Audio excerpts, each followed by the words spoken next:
you want to borrow a bit of money from your kids, but that electronic piggy bank is so loud that they always find out when you touch it. My piggy bank doesn't have a button to turn off that annoying noise. So, to turn off the sound, you'll need a screwdriver and the scissors. Unscrew all 5 screws and carefully remove the back panel. Take a look at how all the parts fit together. You'll need to know this when putting it back together later. And here is that loudspeaker driver. Just cut one of the wires right in the middle. Why in the middle? Simple. If you ever want the sound back, you just connect the 2 wires back together and the sound will work again.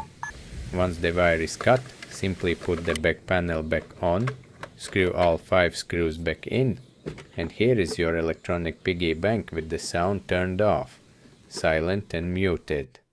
Now you can easily take some money without any extra noise.